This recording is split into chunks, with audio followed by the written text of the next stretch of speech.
The news read by Anant Mishra.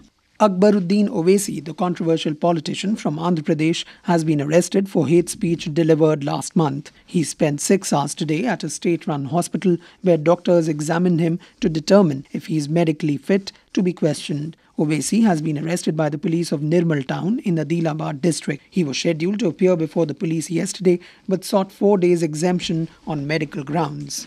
In Jharkhand, the BJP-led government has been reduced to minority as its partner, Jharkhand Mukti Morcha (JMM), withdrew support. The Chief Minister, Mr. Arjun Munda, has recommended dissolution of the assembly and submitted resignation to the state governor, Syed Ahmed. In the 82-member assembly, BJP and JMM have 18 members each. Munda government also enjoyed the support of 6 members of All Jharkhand Students' Union, 2 of the JDU and 2 independents, apart from 1 nominated member who has a voting right in the trial of strength. The opposition, Congress, has 13 members apart from 11 supporting members of Jharkhand Vikas Morcha and 5 RJD members in the assembly. Meanwhile, Governor Syed Ahmed has asked Arjun Munda to continue as the caretaker chief minister till an alternate arrangement is made. The 1-member inquiry committee set up by the Home Ministry to probe into the allegations made by the male friend of the Delhi gang rape victim, pointing towards slow police response in the case, will submit a detailed report within a week. An official release said that the Joint Secretary-headed committee will also probe how the bus involved in the gruesome crime continued to operate even after being challaned several times by the police.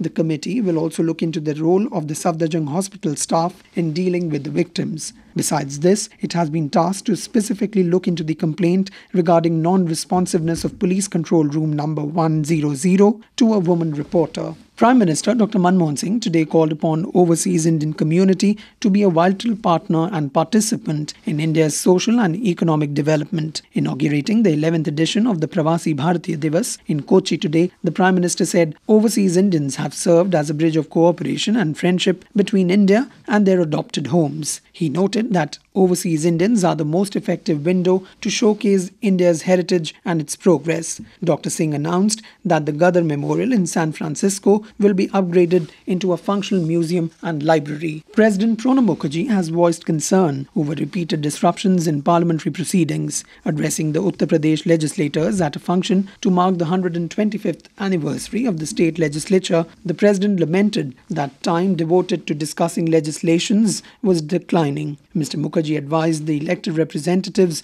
to ensure that the content and quality of debates are of high order, befitting their status as people's representatives. Union Telecom Minister Mr. Kapil Sibal was also present on the occasion. A postal stamp was released by the President to mark the occasion. The Joint Parliamentary Committee, JPC, on 2G scam has decided to call former CAG official R.P. Singh and Attorney General to depose before the committee on the 22nd of this month. Briefing reporters after the 51st meeting of the committee in New Delhi today, JPC Chairman Mr. P.C. Chako said the JPC will complete examination of witnesses by the second week of next month, and by the end of April, the report will be ready. India today firmly told Pakistan to uphold the sanctity of line of control in Jammu and Kashmir in the backdrop of the recent firing incidents. Pakistan troops started unprovoked firing on Indian troops who undertook controlled retaliation in response. An External Affairs Ministry spokesman asserted that India is strongly committed to the sanctity of the LOC in Jammu and Kashmir,